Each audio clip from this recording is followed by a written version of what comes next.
புதுக்கோட்டை மற்றும் சுற்றுவட்டார பகுதிகளில் கடந்த சில வாரங்களாக நிலவிய கடும் வெயிலுக்கு இடையே நள்ளிரவில் திடீரென கனமழை கொட்டி தீர்த்தது. திருவப்பூர், மச்சுவாடி உள்ளிட்ட பகுதிகளில் மின்னலுடன் பெய்த மழையால் வெப்பம் தணிந்து குளிர்ச்சியான சூழல் நிலவியது. இதனால் பொதுமக்கள் மற்றும் விவசாயிகள் மகிழ்ச்சி அடைந்தனர்.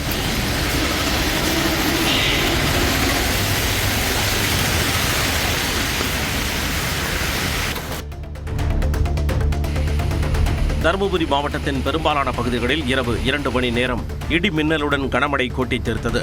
தருமபுரி, நல்லம்பள்ளி, தொப்பூர், இண்டூர் மற்றும் பாலக்கோடு உள்ளிட்ட பகுதிகளில் பெய்த இந்த மழையால் வெப்பம் தணிந்து குளிர்ச்சியான சூழல் நிலவியது. நீண்ட நாட்களாக வறண்டு கிடந்த நீர்நிலைகள் மற்றும் வெப்பத்தின் தாக்கத்தினால் தவித்து வந்த விவசாயிகள் மற்றும் பொதுமக்கள் இந்த திடீர் மழையால் மகிழ்ச்சி அடைந்தனர்.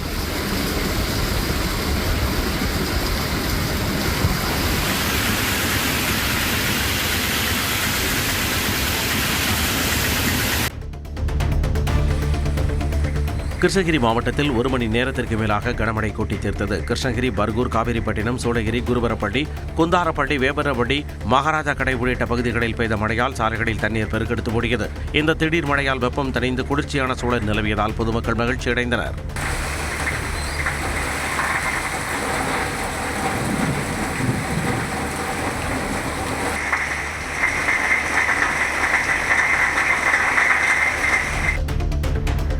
ராணிப்பேட்டை மாவட்டம் சோளிங்கர் உள்ளிட்ட பகுதிகளில் மிதமான மழை பெய்ததால் மக்கள் மகிழ்ச்சி அடைந்தனர். ராணிப்பேட்டை மற்றும் அதன் சுற்றுவட்டார பகுதிகளில் காலை முதலே வானம் மேகமூட்டத்துடன் காணப்பட்ட நிலையில் சோளிங்கர், அரக்கோணம், நெமிலி மற்றும் அதன் சுற்றுவட்டார பகுதிகளில் சுமார் 1 மணி நேரத்திற்கு மேலாக மிதமான மழை பெய்தது. இதனால் குளிர்ச்சியான சூழல் ஏற்பட்டதால் மக்கள் மகிழ்ச்சி அடைந்தனர்.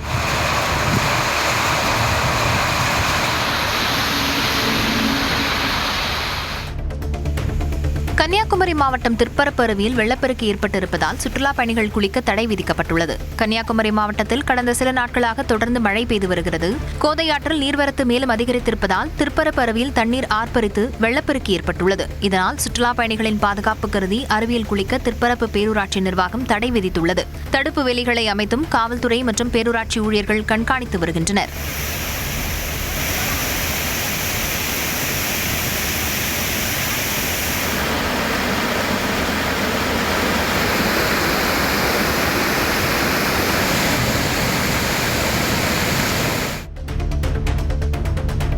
திண்டுக்கல் மாவட்டம் கோமனாம்பட்டி அரசு உயர்நிலைப்பள்ளியில் பள்ளி நேரம் முடிந்தபோது ஜன்னல் அருகே இருந்த தேன்கூடு திடீரென கரைந்ததால் மாணவர்கள் அச்சத்துடன் ஓட்டம் பிடித்தனர்.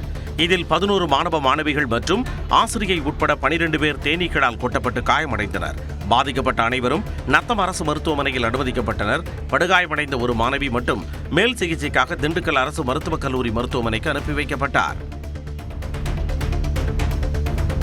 புதுக்கோட்டையில் போக்குவரத்து போலீசார் நடத்திய அதிரடி வாகன தணிக்கையில் ஹெல்மெட் அணியாமல் வந்த 18 வயதுக்குட்பட்ட சிறுவர்களின் இருசக்கர வாகனம் பறிமுதல் செய்யப்பட்டது. திங்கட்கிழமை முதல் ஹெல்மெட் கட்டாயம் என்றும் விதி மீறினால் 1000 ரூபாய் அபராதம் விதிக்கப்படும் என்றும் காவல்துறையினர் ஒலிபெருக்கி மூலம் எச்சரிக்கை விடுத்தனர். மேலும் சிறுவர்களிடம் வாகனங்களை வழங்கும் பெற்றோர்கள் மீது சட்டப்படி நடவடிக்கை எடுக்கப்படும் என்றும் தெரிவிக்கப்பட்டுள்ளது.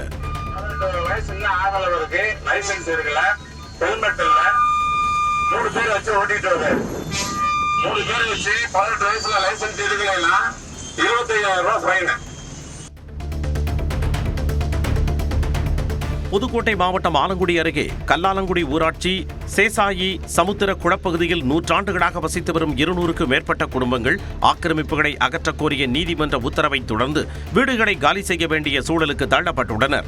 வருவாய்த்துறையினர் நிலத்தை அளவிட வருவதை தடுக்கும் நோக்கில் கலிபுல்லா நகர் பொதுமக்கள் இரவு முதல் தொடர் காத்திருப்பு போராட்டத்தில் ஈடுபட்டு வருகின்றனர். வட்டாட்சியர் மற்றும் காவல்துறை அதிகாரிகள் நடத்திய பேச்சுவார்த்தையில் உடன்பாடு ஏற்படாததால் போராட்டத்தை தொடர முடிவெடுத்துள்ளனர். புதுச்சேரி சின்ன வீராம்பட்டினத்தில் கடல் அலையில் சிக்கி உயிருக்கு போராடிய ஆந்திர மாநில சுற்றுலா பயணிகள் 4 பேரை கடலோர காவல் படையினர் பாதுகாப்பாக மீட்டனர். அதில் சுபன் என்பவர் மயக்கமடைந்த நிலையில் அவருக்கு முதல் உதவி அளிக்கப்பட்ட பிறகு மேல் சிகிச்சைக்காக அரசு மருத்துவமனைக்கு அனுப்பி வைக்கப்பட்டார். மீட்பு குழுவினரின் துரித செயல்பாட்டினால் 4 உயிர்கள் காப்பாற்றப்பட்டதை அறிந்த கடலோர காவல் நிலைய ஆய்வாளர் தியாகராஜன் மீட்பு குழுவினரை பாராட்டினார். கொடைக்கானல் பாம்பார்புரம் பகுதியில் உறவினருடன் இருசக்கர வாகனத்தில் சென்ற 4 வயது சிறுமி விபத்தில் சிக்கி உயிரிழந்த சம்பவம் சோகத்தை ஏற்படுத்தியது. இறக்கமான சாலையில் வந்தபொழுது வாகனத்தின் பிரேக் பிடிக்காமல் கட்டுப்பாட்டை இழந்ததால் வாகனம் சாலையோரம் இருந்த மரம் மற்றும் முள்வேலி மீது மோதியது. இதில் முள்வேலி கம்பி கழுத்தில் குத்தியதில் சிறுமி வாணியாஸ்ரீ பலத்த காயமடைந்து மருத்துவமனைக்கு கொண்டு செல்லும் வழியிலேயே உயிரிழந்தார். இறக்கமான சாலையில் வேகத்தடை இல்லாததே விபத்திற்கு காரணம் என அப்பகுதி மக்கள் குற்றம் சாட்டியுள்ளனர்.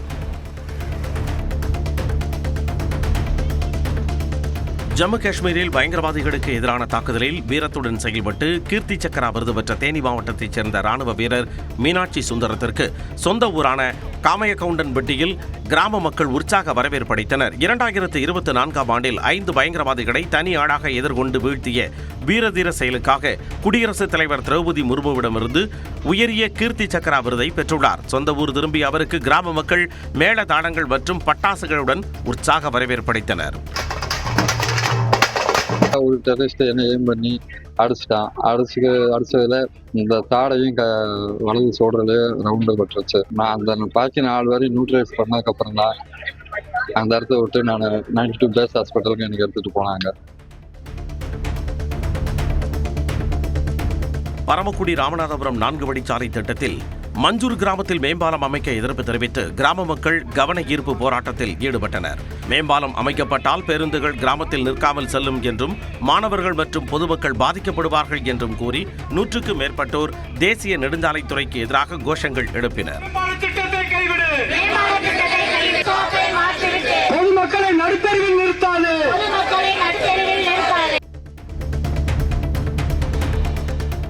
வைகாசி மாத பிரதோஷத்தையொட்டி தஞ்சை பெரிய கோவிலில் நந்தியம் பெருமானுக்கு 12 வகையான திரவியங்களால் சிறப்பு அபிஷேகம் மற்றும் ஆராதனை நடைபெற்றது. திரளான பக்தர்கள் கலந்து கொண்டு சாமி தரிசனம் செய்தனர்.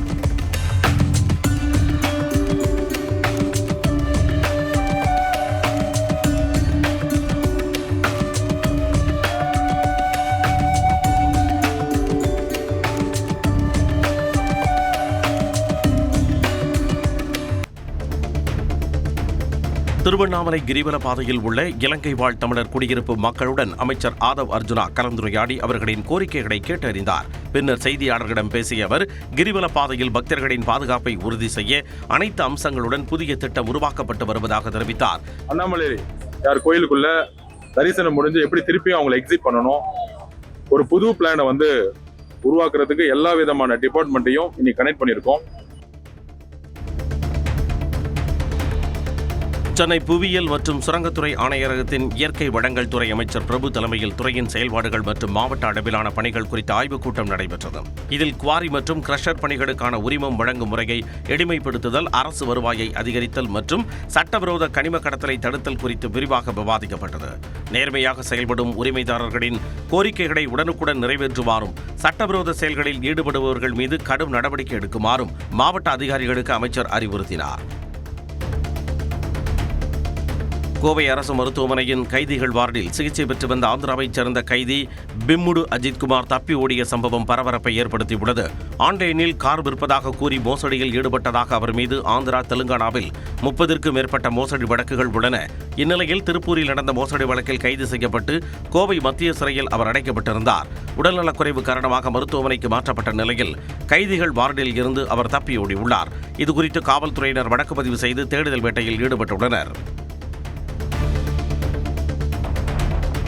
அறுபடை வீடுகளில் 2ஆம் படை வீடான திருச்செந்தூர் அருள்மிகு சுப்பிரமணிய சுவாமி கோவிலில் ஜூன் மாதத்திற்கான உண்டியல் காணிக்கை எண்ணும்படி நடைபெற்றது. இதில் மொத்தமாக 4,20,55,814 ரூபாய் ரொக்கப்பணமாக கிடைத்துள்ளது. மேலும் 1 கிலோ 768 கிராம் தங்கம், 21 கிலோ 925 கிராம் வெள்ளி மற்றும் 1431 அயல்நாட்டு கரன்சி நோட்டுகளும் காணிக்கையாக கிடைத்துள்ளன.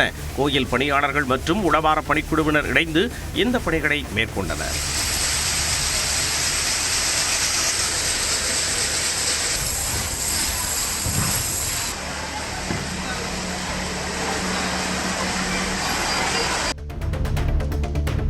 நீலகிரி மாவட்டம் கோத்தகிரியில் அந்தி மாலை நேரத்தில் வானுயர்ந்த மலைகளை மேகங்கள் கம்பளம் போல மூடியிருந்த அழகிய சூழல் சுற்றுலா பயணிகளுக்கு கண்களுக்கு விருந்தாக அமைந்தது.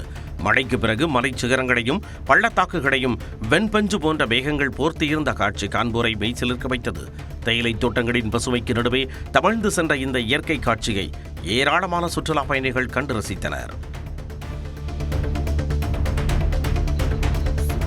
திருப்பத்தூர் அருகே ஆண்டியப்பனூரில் உள்ள பாப்பாத்தியம்மன் கோவிலில் பித்தளை மணிகளை திருட முயன்றதாக ஒருவர் பொதுமக்களால் கையும் களவுமாக பிடிக்கப்பட்டார். தகவல் அறிந்து வந்த போலீசார் அவரை காவல் நிலையத்திற்கு அழைத்துச் சென்று விசாரணை நடத்தியதில் அவர் தாவேகா ஆண்டியப்பனூர் ஊராட்சி கிளை நிர்வாகியான குமார் என்பது தெரியவந்தது. அவரது இருசக்கர வாகனத்தில் இருந்து கட்டிங் பிளேட், சுத்தியல் உள்ளிட்ட பொருட்கள் பறிமுதல் செய்யப்பட்டுள்ள நிலையில் கோவிலில் ஏற்கனவே காணாமல் போன மணிகள் தொடர்பாகவும் விசாரணை நடைபெறுகிறது. நெல்லை மாவட்டம் நாங்குநேரி அருகே ஆட்டோ மீது கார் மோதி விபத்தில் 2 உயிரிழந்தனர். பள்ளி குழந்தைகளை ஏற்றிக்கொண்டு ஆட்டோ ஒன்று மறுகால் குறிச்சி விளக்கு அருகே சென்று கொண்டிருந்தது. அப்போது ஆட்டோ மீது பின்னால் வந்த கார் மோதியது. இதில் காரில் பயணித்த முதியவர்கள் நடராஜன், ராதா ஆகியோர் உயிரிழந்தனர். ஆட்டோவில் பயணித்த 5 குழந்தைகள் உட்பட 6 பேர் காயமடைந்தனர். திருப்பதியில் கோடை மழை சுமார் 1 மணி நேரம் வெளுத்து வாங்கியது. மழை காரணமாக தாழ்வான இடங்களில் தண்ணீர் பெருக்கெடுத்து ஓடியது. கோடை வெயில் வாட்டி வதைத்த நிலையில் திடீரென்று பெய்த மழையால் உள்ளூர் மக்கள் மட்டுமின்றி பக்தர்களும் மகிழ்ச்சியடைந்தனர்.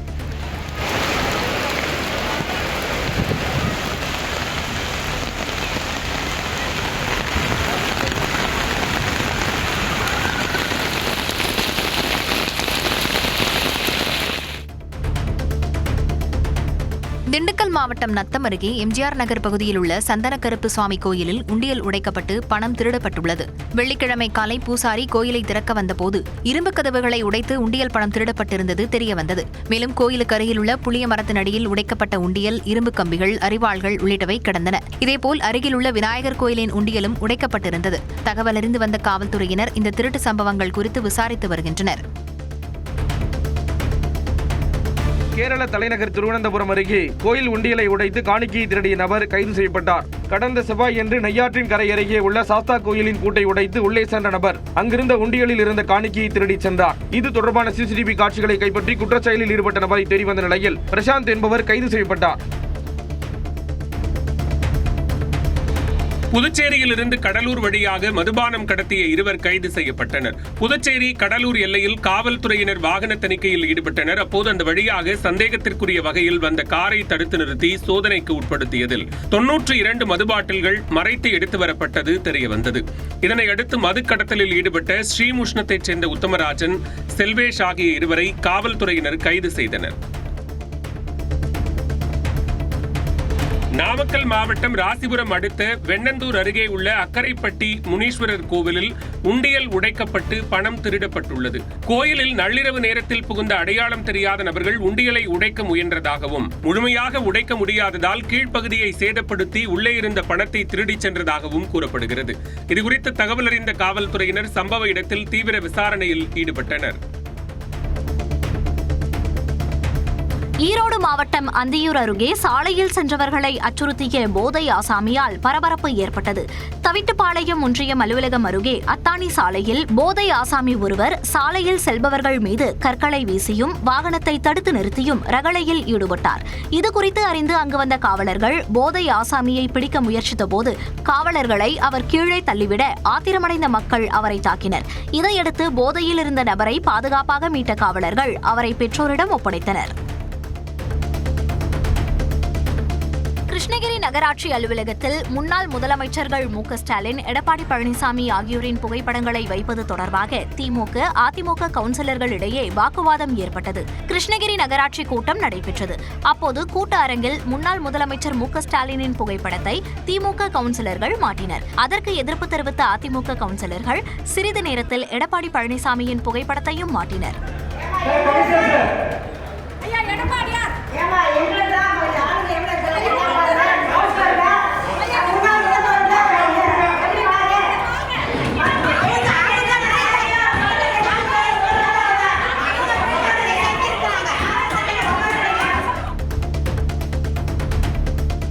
ஈரோடு மாவட்டம் அந்தியூர் அருகே பூண்டு மூட்டைகளுக்கு நடுவே குட்கா பொருட்களை மறைத்து கடத்தி வந்த 2 கைது செய்யப்பட்டனர். கர்நாடகாவிலிருந்து கோவைக்கு சென்ற பிக்கப் வாகனத்தை பர்கூர் மலைப்பகுதியில் தடுத்து நிறுத்திய காவல்துறையினர் சோதனை செய்தனர். அப்போது 3,54,000 ரூபாய் மதிப்புள்ள 493 கிலோ குட்கா பொருட்கள் பறிமுதல் செய்யப்பட்டன.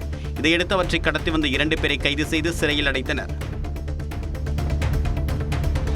திருவள்ளூர் மாவட்டம் கூடல்வாடியில் தொழிலாளியின் வீட்டில் நள்ளிரவில் கதவை உடைத்து 15 சவரன் நகை மற்றும் 30,000 ரூபாய் ரொக்கம் திருடப்பட்டது.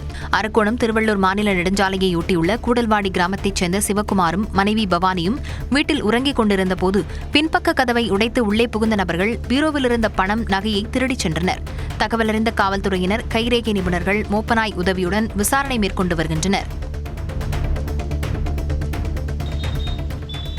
காஞ்சிபுரத்தில் புதுப்பொலிவுடன் ஜோய் ஆலுகாஸ் நகைக்கடை ஷோரூமை அமைச்சர் RV ரஞ்சித் குமார் திறந்து வைத்தார். உலகின் ஃபேவரட் ஜுவல்லர் என வாடிக்கையாளர்களால் அழைக்கப்படும் ஜோய் ஆலுகாஸ் நிறுவனத்தின் கடை ஷோரூம் காஞ்சிபுரத்தில் உள்ள காமராஜர் வீதியில் மேம்படுத்தப்பட்ட வசதிகளுடன் திறக்கப்பட்டது.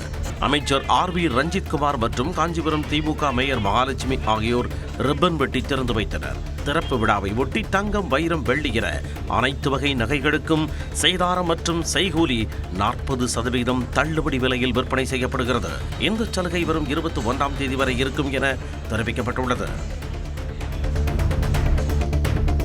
திருநெல்வேலி மாவட்டம் பொன்னாக்குடி பகுதியில் பொதுமக்கள் பாதுகாப்புக்காக அமைக்கப்பட்டிருந்த CCTV கண்காணிப்பு கேமராக்களை சேதப்படுத்தியதாக 3 பேர் கைது செய்யப்பட்டனர். பொன்னாக்குடி மற்றும் சமத்துவபுரம் பகுதிகளில் பொருத்தப்பட்டிருந்த CCTV கேமராக்கள் வியாழக்கிழமை அதிகாலை உடைந்து கிடந்தன. இதுகுறித்து காவல்துறையினர் மேற்கொண்ட விசாரணையில் பாளையங்கோட்டை பகுதியைச் சேர்ந்த கோகுல், வான்முத்து மற்றும் விஷால் ஆகியோர் மதுபோதையில் கேமராக்களை உடைத்தது தெரியவந்தது. இதையடுத்து அவர்கள் கைது செய்யப்பட்டனர். ராணிப்பேட்டை மாவட்டம் ஆற்காடு அருகே விவசாயியை படுக்கை அறைக்குள் வைத்து தாழிட்டுவிட்டு 18 சவரன் தங்க நகை, 1/2 கிலோ வெள்ளி, 1,70,000 ரூபாயை மர்ம நபர்கள் கொள்ளையடித்துச் சென்றனர். சாத்தூர் கிராமத்தைச் சேர்ந்த கோபாலகிருஷ்ணன் என்ற விவசாயியின் வீட்டிற்குள் நள்ளிரவில் புகுந்த மர்ம நபர்கள் அவரை படுக்கை அறைக்குள் வைத்து பூட்டிவிட்டு பீரோவில் இருந்த நகைகள், வெள்ளி மற்றும் ரொக்கப்பணத்தை கொள்ளையடித்துச் சென்றனர். இது தொடர்பாக விவசாயி கோபாலகிருஷ்ணன் அளித்த புகாரின் பேரில் ஆற்காடு கிராமிய காவலர்கள் விசாரணை நடத்தி வருகின்றனர். விருதுநகரில் பலசரக்கு கடைக்குள் மேற்கூரை வழியாக புகுந்து 50,000 ரூபாய் பணத்தை மர்ம நபர்கள் திருடிச் சென்றுள்ளனர். கார்த்திகேயன் என்பவருக்கு சொந்தமான கடையில் நள்ளிரவு நேரத்தில் மேற்கூரையின் ஓட்டை உடைத்து உள்ளே புகுந்த மர்ம நபர்கள் கல்லாப்பட்டியில் வைக்கப்பட்டிருந்த பணத்தை திருடிக் கொண்டு வந்த வழியிலேயே தப்பியுள்ளனர். தகவல் அறிந்து சம்பவ இடத்திற்கு சென்ற காவல்துறையினர் இந்த சம்பவம் குறித்து விசாரித்து வருகின்றனர்.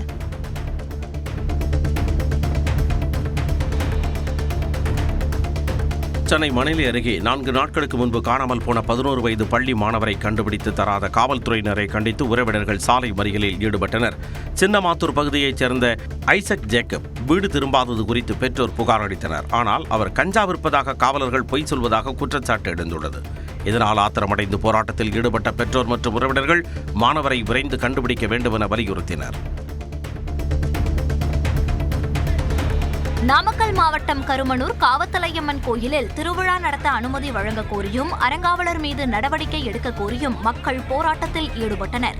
மாவட்ட ஆட்சியர் அலுவலகத்தில் நடைபெற்ற போராட்டத்தில் 200க்கும் மேற்பட்டோர் பங்கேற்றனர். பரம்பரை அறங்காவலர் புவனேஸ்வரன் காணிக்கையாக வந்த 10 சவரன் நகைகளை முறைகேடாக விற்பனை செய்ததாகவும், திருவிழா வரி மற்றும் திருமண மண்டப வருவாயில் பல லட்சம் ரூபாய் மோசடி செய்ததாகவும் மக்கள் கூறுகின்றனர். இதனால் அவரை தகுதி நீக்கம் செய்து அறநிலையத்துறை மூலம் தக்க நிர்வாகியை நியமிக்க கோரிக்கை விடுக்கின்றனர். கோவையில் தனியார் பள்ளி மாணவர்களுக்கு வாட்ஸ்அப் மூலம் ஆபாச புகைப்படங்கள் மற்றும் வீடியோக்கள் அனுப்பியதாக ஆங்கில ஆசிரியர் சுரேஷ் பாபு கைது செய்யப்பட்டுள்ளார். கோடை விடுமுறையின் பொழுது தனது வகுப்பு மாணவர்களுக்கு வாட்ஸ்அப் மூலம் ஆபாச புகைப்படங்கள் மற்றும் வீடியோக்களை அவர் அனுப்பியது கண்டறியப்பட்டுள்ளது. பெற்றோர் அளித்த புகாரின் பேரில் விசாரணை நடத்திய காவலர்கள் குற்றச்சாட்டை உறுதிப்படுத்தியதை தொடர்ந்து போக்சோ சட்டத்தின் கீழ் வழக்கு பதிவு செய்து ஆசிரியரை கைது செய்து சிறையில் அடைத்தனர். தாவேக தேர்தல் அறிக்கையில் அறிவித்தபடி பயிர்க்கடன்களை முழுமையாக தள்ளுபடி செய்ய வலியுறுத்தி ஈரோடு மாவட்டம் சித்தோட்டில் கூட்டுறவு வங்கியை முற்றுகையிட்டு விவசாயிகள் ஆர்ப்பாட்டத்தில் ஈடுபட்டனர். விவசாயிகள் சங்கங்களில் நடைபெற்ற ஆர்ப்பாட்டத்தில் பங்கேற்ற விவசாயிகள் வேளாண் பயிர்க்கடனை முழுமையாக தள்ளுபடி செய்ய வலியுறுத்தி முழக்கமிட்டனர். சபரிமலை ஐயப்பன் கோவிலுக்கு செல்வதற்காக சென்னை உத்தண்டியில் உள்ள விநாயகர் கோவிலில் பாமக தலைவர் அன்புமணி ராமதாஸ் மாலை அணிந்து கொண்டார். அவருடன் பேரன் பேத்தியும் மாலை அணிந்து கொண்டு விரதத்தை தொடங்கினர். செங்கல்பட்டு மாவட்டம் மதுராந்தகம் அருகே ஏரியில் பறவைகள் இறந்து மிதப்பதால் துர்நாற்றம் வீசுவதாக அப்பகுதி மக்கள் குற்றஞ்சாட்டுகின்றனர். மதுராந்தகம் அருகே பெரும்பாக்கம் கிராமத்தில் உள்ள ஏரிக்கு ஐரோப்பிய நாடுகளைச் சேர்ந்த பறவைகள் வந்து செல்வது வழக்கம். ஏரியில் செத்து மிதக்கும் மீன்களை உண்பதால் 100க்கும் மேற்பட்ட புள்ளிமூக்கன் வாத்து இனங்களும் உயிரிழக்கின்றன. பறவைகளும் வாத்துகளும் அதே ஏரியில் இறந்து கிடப்பதால் துர்நாற்றம் வீசி நோய் தொற்று பரவும் அபாயம் ஏற்பட்டுள்ளது. சென்னையில் பைக் டாக்ஸியில் பயணித்த இளம் பெண்ணுக்கு பாலியல் தொல்லை கொடுத்த ரேபிடோ ஓட்டுநர் கைது செய்யப்பட்டார். மேகாலயா மாநிலத்தைச் சேர்ந்த இளம்பெண் கொடுங்கையூரில் தங்கி செங்குன்றத்தில் பணியாற்றி வருகிறார். வேலை முடித்துவிட்டு பைக் டாக்ஸி மூலம் அறைக்கு திரும்பிக் கொண்டிருந்தார். அப்பொழுது பாரதி நகர் மேம்பாலம் அருகே சென்றபொழுது வாகனத்தை ஓட்டிய நபர் இளம் பெண்ணுக்கு பாலியல் தொல்லை கொடுத்ததாக தெரிகிறது. இதனால் கூச்சலிட்ட அந்த பெண்ணை தாக்கி ரேபிடோ ஓட்டுநர் அங்கிருந்து தப்பிச் சென்றார். பாதிக்கப்பட்ட நபர் அளித்த புகாரின் பேரில் மணலியைச் சேர்ந்த கோபிநாத் என்பவரை காவல்துறையினர் கைது செய்தனர்.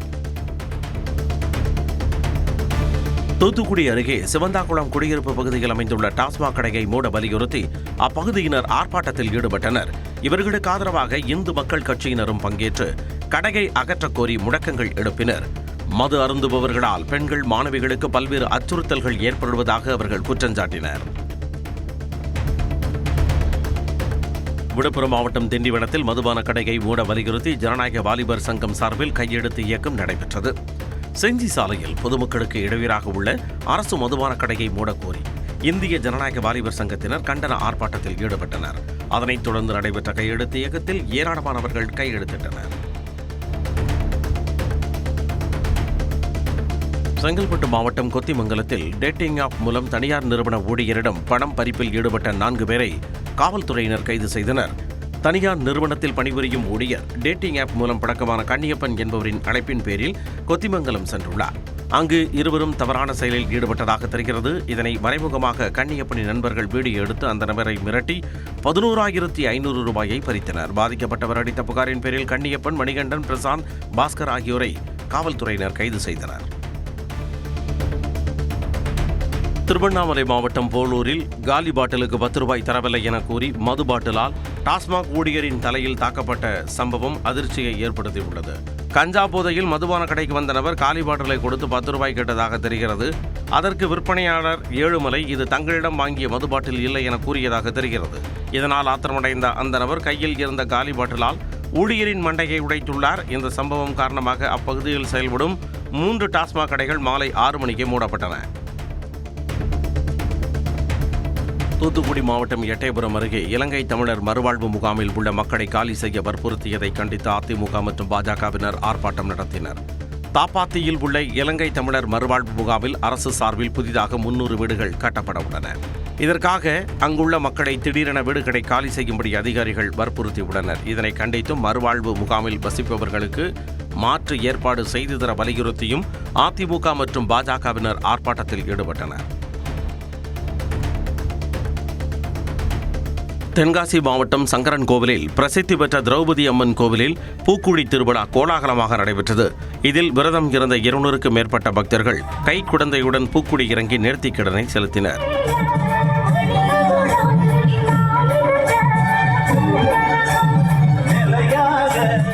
இந்த விழாவில் சட்டமன்ற உறுப்பினர் திலீபன் ஜெய்சங்கர், முன்னாள் அமைச்சர் ராஜலட்சுமி உட்பட திரளானோர் கலந்து கொண்டு சாமி தரிசனம் செய்தனர். சேலம் மாவட்டம் ஜலகண்டாபுரம் அருகே மளிகை கடைக்கு சென்ற 13 வயது சிறுமிக்கு பாலியல் தொல்லை கொடுத்த இளைஞர் போக்சோ வழக்கில் கைது செய்யப்பட்டார். சூர்யா என்பவர் மது போதையில் மிட்டாய் வாங்கி தருவதாக கூறி கடைக்கு சென்ற சிறுமியை வலுக்கட்டாயமாக அழைத்துச் சென்று பாலியல் சீண்டலில் ஈடுபட்டதாக தெரிகிறது. சிறுமியின் பெற்றோர் அளித்த புகாரின் பேரில் போக்சோ சட்டத்தின் கீழ் சூர்யாவை கைது செய்தனர். பொறியியல் கல்லூரி மாணவர் சேர்க்கை குறித்து சனிக்கிழமைக்குள் முடிவெடுக்கப்படும் என்று உயர்கல்வித்துறை அமைச்சர் விஸ்வநாதன் கூறியுள்ளார். சிதம்பரம் அண்ணாமலை பல்கலைக்கழகத்தில் நடந்த நிகழ்ச்சியில் பங்கேற்ற பின்னர் செய்தியாளர்களிடம் பேசிய அவர் இதனை தெரிவித்தார். இன்ஜினியரிங் காலேஜஸ் அட்மிஷன் தள்ளி வைக்க முடியுமான்னு நீங்க ஒரு கேள்வி கேட்குறீங்க. கண்டிப்பா உயர்கல்வித்துறையினுடைய செயலரோடு கலந்து ஆலோசித்து இன்றோ அல்லது நாளையோ எனது முடிவை நான் அறிவிக்கிறேன்.